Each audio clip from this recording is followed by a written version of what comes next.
Bonjour, chers citoyens. Je m'adresse à vous aujourd'hui suite à la signature du registre qui a eu lieu mercredi. Il y a eu beaucoup d'informations qui ont circulé sur les pages Facebook et le conseil municipal, après consultation, on a décidé d'intervenir et de faire cette vidéo pour vous donner l'information complète concernant les compteurs d'eau.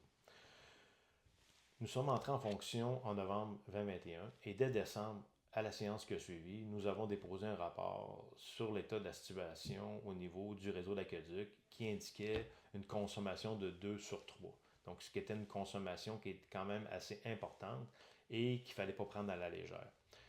Suite à ça, nous avons continué à avoir un œil attentif là, sur le réseau d'aqueduc et assez rapidement, je dirais que tout le réseau d'aqueduc, les égouts et l'usine d'eau potable est devenu notre priorité là, au niveau de la ville, au niveau du conseil municipal. Donc, pourquoi qu'on doit prendre des mesures en réalité présentement pour les compteurs d'eau ici à la ville? Ça fait suite à un plan de gestion de l'eau qui a été voté par le ministère des Affaires municipales et de l'Habitation, qui est en vigueur depuis le 2015. Donc, c'est le plan de gestion de l'eau potable qu'on appelle, et nous, on s'inscrit dans cette directive-là, et toutes les villes vont devoir s'y inscrire également là, dans la gestion de l'eau potable. On s'inscrit là-dedans, puis en même temps, ça nous permet, nous, d'aller chercher les subventions. Parce que pour réaliser de tels travaux, on a besoin d'aide gouvernementale, et il y a une subvention qui s'appelle le Primo. Il y a des critères à rencontrer. Donc, un des critères est de s'assurer de la qualité de l'eau qu'on vous dessert. Et notre responsable de l'eau potable s'occupe de ce volet-là, s'occupe du traitement de l'eau et tous les résultats de ce côté-là, ça va bien. La consommation de l'eau maintenant. Donc, cette consommation-là, on l'évalue comment? On va l'évaluer avec des compteurs d'eau. Et c'est là où on a besoin de la participation de toute la collectivité, puis on a besoin de l'aide de tout le monde à ce niveau-là.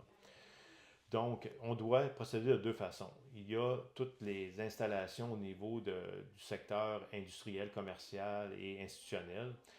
Les installations des compteurs d'eau doivent se faire de façon obligatoire. Par contre, au niveau du résidentiel, c'est optionnel, c'est sur une base volontaire.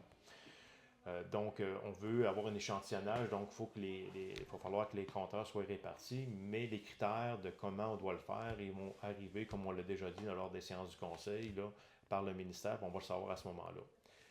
Au niveau des coûts d'installation, ben, c'est sûr que le fait d'aller en règlement d'emprunt on doit aller, le 323 000 c'est pour payer justement l'achat des compteurs d'eau et l'installation des compteurs d'eau dans le milieu résidentiel. Donc, au niveau du résidentiel, c'est la ville qui va assumer l'achat et l'installation sur une base volontaire. Mais pour ce qui est du côté commercial, industriel et institutionnel, à ce moment-là, l'achat va être fait par la ville, mais l'installation va être faite aux frais du propriétaire. Les compteurs d'eau demeurent toujours la propriété là, de la ville. Au moment où on se parle, il y a aucune intention du conseil municipal d'imposer les compteurs d'eau dans le milieu résidentiel et ni du ministère des Affaires municipales et de l'Habitation. On a eu des échanges avec eux, puis jamais il a été question de ça. Donc, on veut rassurer la population par rapport à ça. Et si ça avait été le cas, mais je pense qu'on aurait eu une missive du ministère nous imposant d'installer les compteurs d'eau dans les nouvelles résidences qui sont en construction présentement, et ce n'est pas le cas. Donc, le fait d'avoir des compteurs, ça va nous permettre d'évaluer l'échantillonnage au niveau de la consommation et pour pouvoir répondre à des critères d'admissibilité à la subvention qui s'appelle le Primo. Donc, pour nous, ça devient très important à ce niveau-là. J'aimerais aussi vous souligner l'important de consulter la page web de la ville, la page Facebook de la ville, de lire, il y a les tribunes dans lesquelles on diffuse l'information aussi, et toutes les séances du conseil ont été télédiffusées. Donc, de façon fréquente, on en a parlé à différents niveaux des compteurs. Donc, on a donné l'information à la population. Peut-être que ça vous a échappé, mais l'information, elle est disponible, elle est là.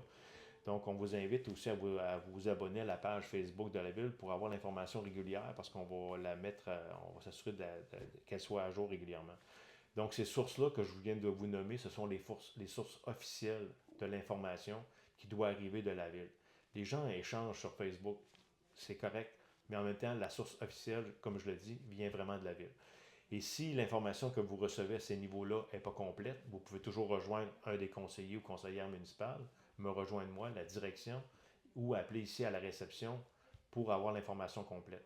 Il existe également une foire aux questions sur la page web de la ville que vous pouvez consulter. Donc, il y a déjà des gens qui nous ont posé des questions où on apporte déjà les réponses.